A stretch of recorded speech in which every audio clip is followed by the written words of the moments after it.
Então, nós voltamos aqui, né, da onde nós estávamos mesmo, é, na R-Task 02 que eu acabei de salvar, mas como eu vou trabalhar na 01, então eu abro a pasta de cenas aqui, dou um duplo clique e volto para a cena 01 aqui, ó, na hierarquia. Eu tenho dois elementos, eu tenho a câmera e a Directional Light. Aí o que ele pede para eu fazer?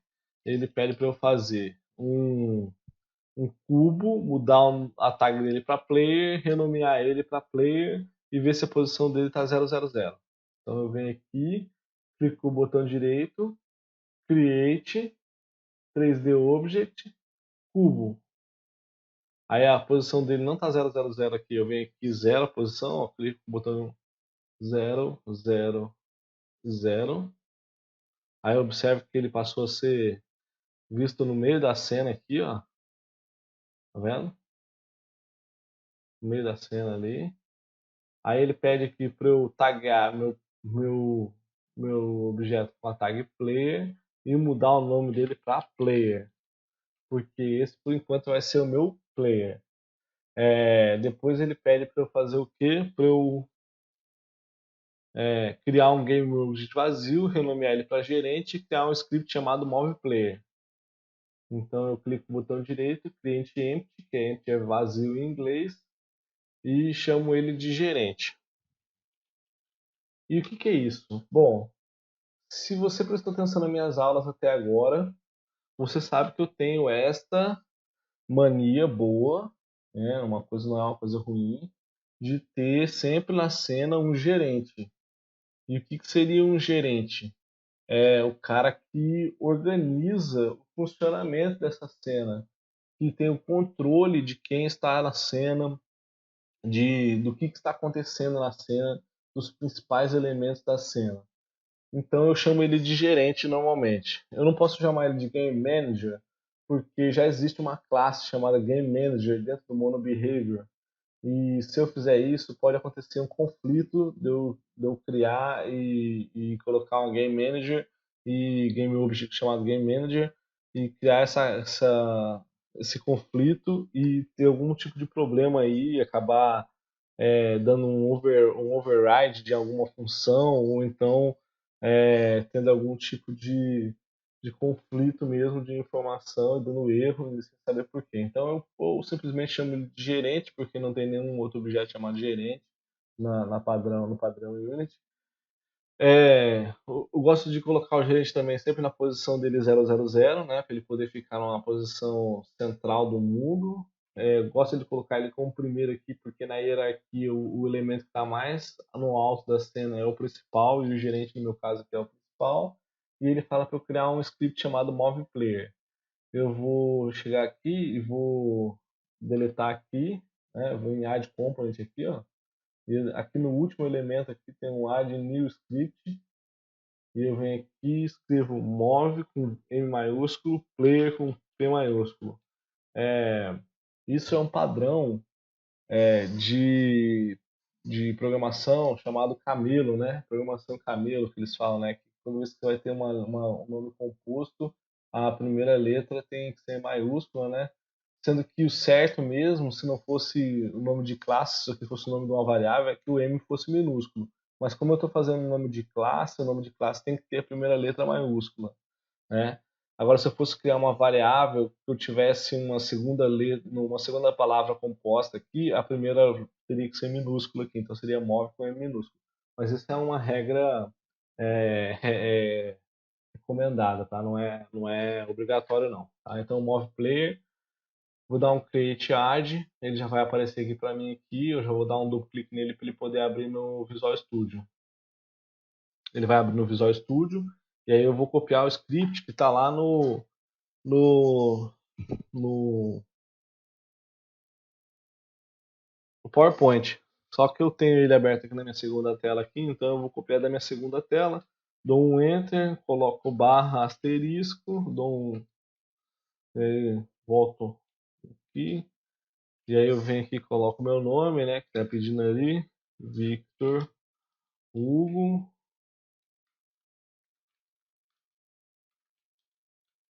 e coloco assim, este script vai controlar o movimento do player na tela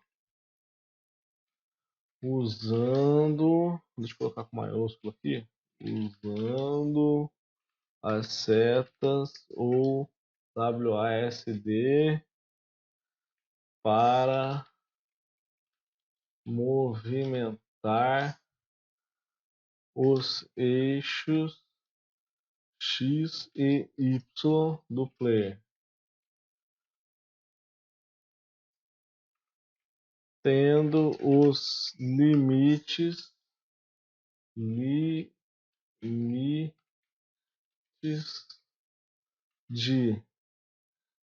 Y menor que 19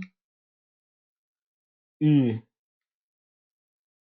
Y maior que menos 19 e X maior, ou perdão, X menor que 10 e o E comercial e X maior que menos 10. Esses aqui são os limites da tela. Lembra que eu falei para vocês que ele tem a câmera está no centro da tela, ele tem 20 de tamanho, então ele tem 10 para cima e 10 para baixo, que 10 equivale a 1920 e 1920, ou 19 no caso, porque como um cubo tem 100 pixels, então ele vai ter aí a medida de 20 unidades para cima, 20 unidades para baixo e 20 unidades laterais, né? Então, seria exatamente 19, né? Para poder ele ficar no limite, né? Não chegar a 20, não chegar na 20, ele corta o cubo no meio, né? E a mesma coisa no X, né? Para não cortar o cubo no meio, vai deixar em 10 e 10, né? Seriam 11 e 11, na verdade. E por último, né, o exercício, para você criar um if, né? Então, exercício, criar um if para gerar um tiro e instanciar um tiro. Eu vou criar as variáveis aqui, né? Primeiro eu vou fazer aquela alteração que eu gosto de fazer, que melhora um pouco visualmente o código, né?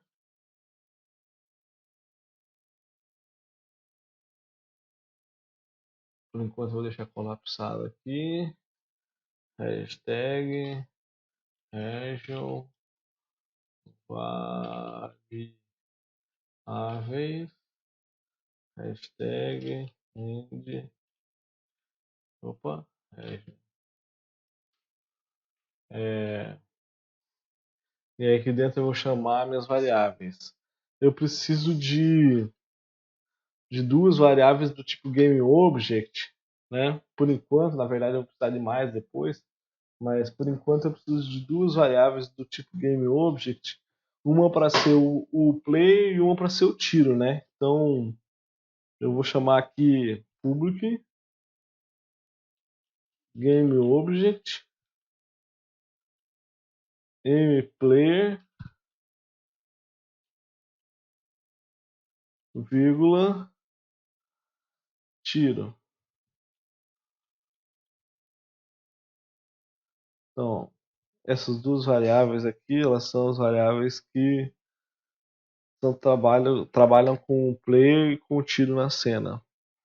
Eu tenho que depois aqui eu tenho que criar 4 variáveis que vão representar os pontos iniciais que o tiro vai nascer, porque eu quero que o jogador possa atirar nas 4 direções, para a esquerda, para a direita, para cima e para baixo, mas que cada uma tem um ponto inicial de nascer, né, para não conflitar, não bater, porque o tiro tem collider e o player também tem collider, e se acontecer uma colisão, o tiro pode sofrer algum tipo de sequela, né? Algum tipo de alteração de precisão na pontaria dele por causa de uma colisão com o player, até mesmo na velocidade e tudo mais. Então ele pode ser um tiro que fique muito alterado, com a possibilidade de colidir com outros tiros.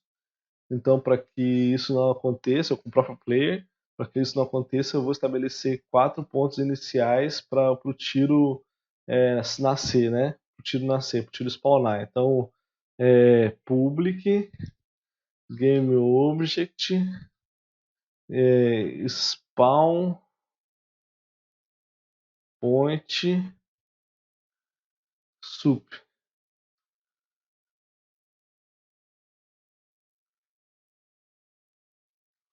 Ctrl C, vírgula, Ctrl V, Ctrl Z, né, no caso.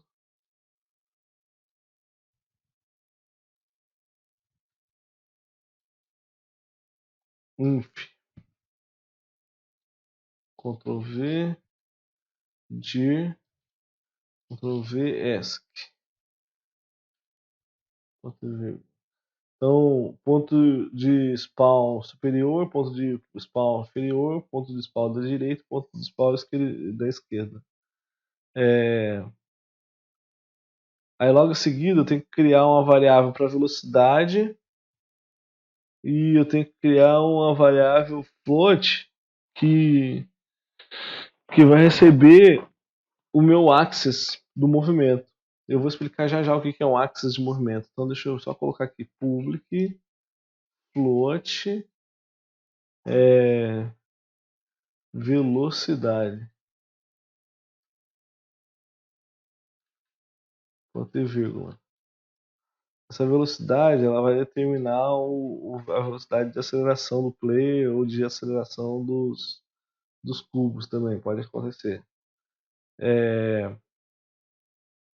Logo em seguida agora eu tenho que colocar float, tá vendo que é privado porque eu não preciso acessar isso fora, horizontal move, vírgula, vertical move, ponto e vírgula. Ou seja, eu estou criando duas variáveis do tipo float para receber horizontal move, para receber vertical move. Beleza. Agora que eu tenho a estrutura de variáveis criadas, eu vou partir para o start, né? Então, eu venho aqui no meu start, a primeira coisa que eu faço é criar uma função que encontre e popule a variável do player. Então, mPlayer igual a GameObject.getComponent. GetComponent, não, cadê? Find GameObject, perdão, find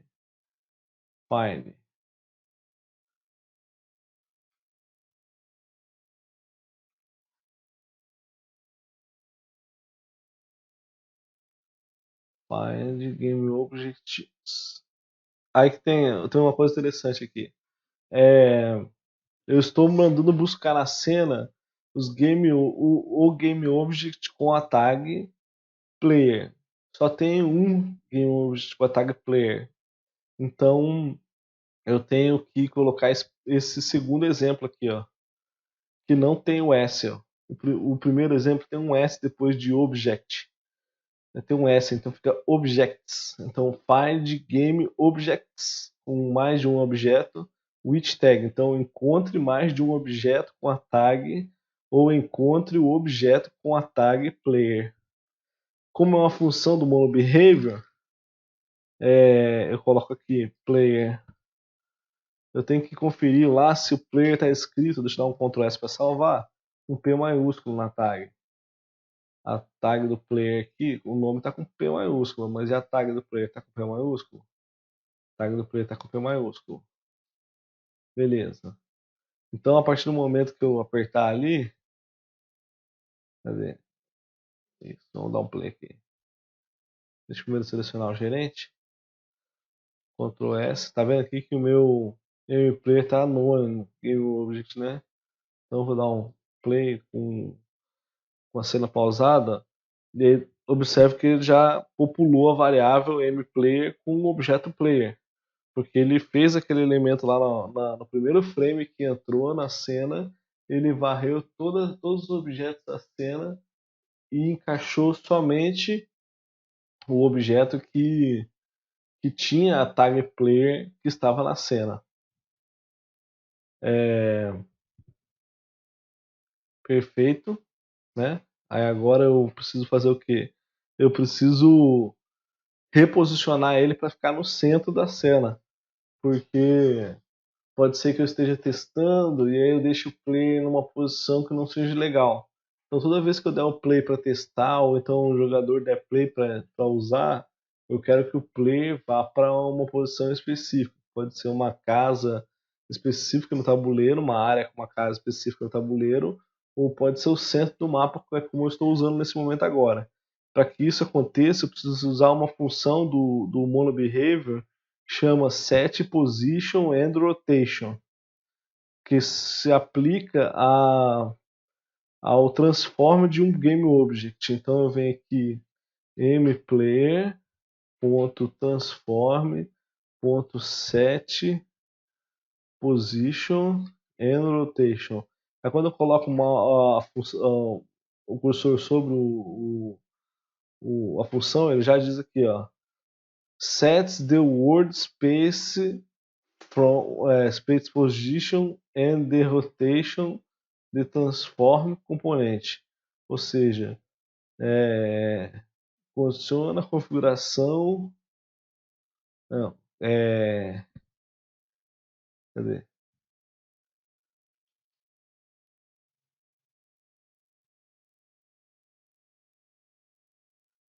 Faz com que o espaço do mundo, a posição do espaço do mundo e a rotação do espaço do mundo sejam um componente do jogo, do game do jogo, do game object, né? Edita o componente, né? Então eu vou editar ele aqui, vou abrir parênteses porque eu tenho que fazer o seguinte, eu tenho que passar um rotation 3.position e um quaternion.rotation, que é uma rotação inicial para ele, né? Então eu tenho que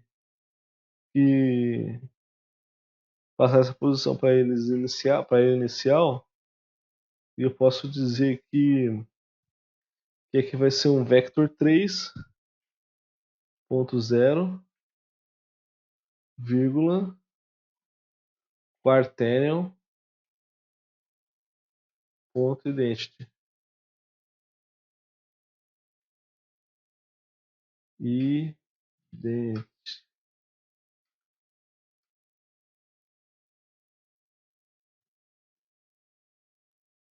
Isso. Demorou, mas saiu. Ponto e vírgula. Então é isso aí. Quando acontecer o start, ele já vai para reposicionar o player, dependendo da posição que o player tiver, na posição 000, e vai dar um quaternion já para ele rodar e ficar na posição inicial.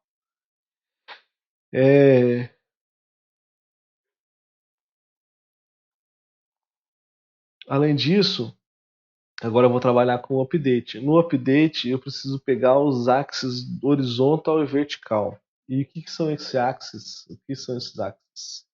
Então, se eu vir aqui no meu Unity e cadê o meu Camtasia? 20 minutos. Eu vou explicar só isso aqui e vou pausar mais uma vez o vídeo. Então, se eu vir aqui no meu Unity aqui e vir em Edit, Preferences, Project Sets Preferences, eu tenho algumas ferramentas que são referentes à instalação e à configuração do Unity no seu computador. E uma delas aqui é a parte de inteligência artificial, não. Não está aqui. Deixa eu ver Project Settings.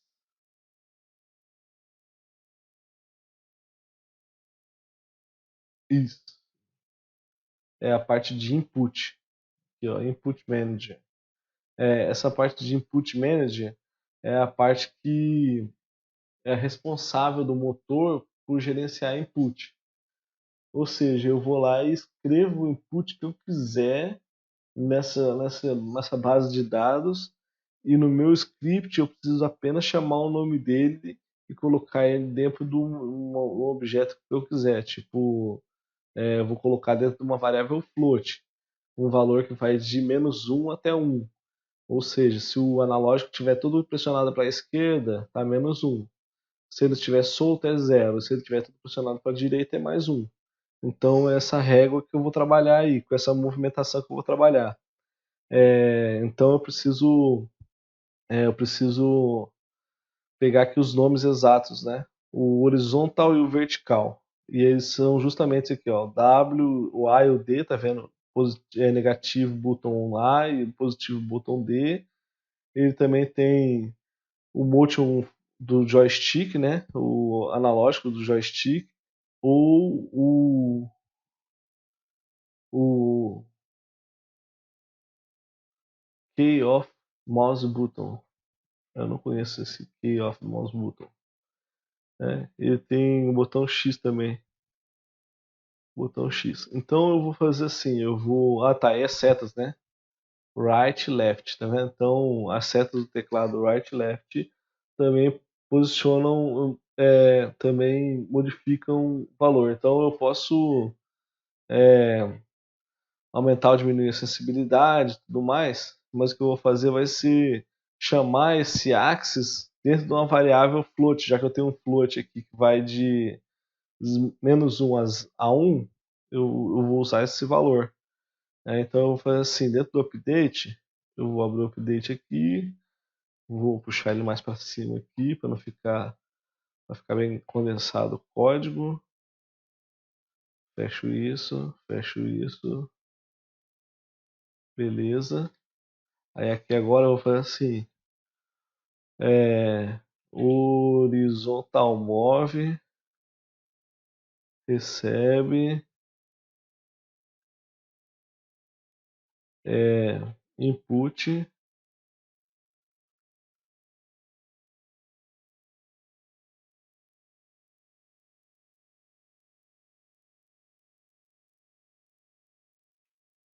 vamos lá, horizontal move,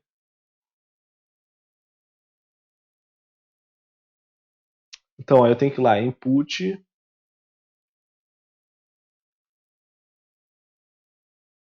ponto get access, e aí eu tenho que pegar o nome do access, lá, tá vendo, string name, entre aspas, ó, tem que ser um string, né? Então é horizontal, ponto e vírgula, e eu vou fazer já a mesma coisa, tem um igual a mais. E eu vou fazer a mesma coisa para o vertical também, que é vertical, e recebe, input, ponto, get access, vertical, com V maiúsculo. E eu vou fazer assim, para a gente ver o que está acontecendo, vou dar um print em horizontal, move, ponto e vírgula, e vou dar um print em vertical, move, ponto e vírgula, Ctrl S, e vou dar um play aqui, só para a gente poder ver funcionando aqui no console, ó. Tá zerado, tá vendo? 0, 0. Se eu aperto a tecla A, ele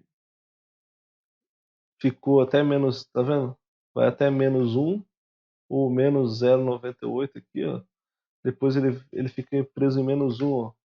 Deixa eu tirar esse colapso aqui, só para a gente poder enxergar lá no final.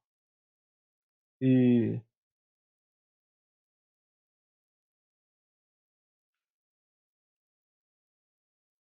o colapso é melhor. Aí aqui, ó, -1, ó, tá vendo? Se eu for para a letra D, vai para 1. Ó, tá vendo? Tá gerando aqui ou mensagem que eu estou pressionando. E se eu for para W, vai ficar 1 também aqui, ó. E se eu for para S, vai continuar no 1 aqui, ó. Menos 1, na verdade, né? Cadê o menos 1 que deveria estar mexendo aqui?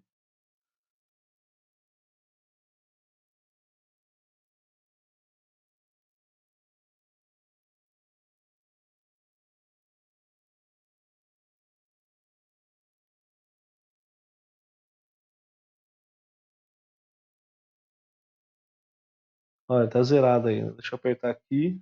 S.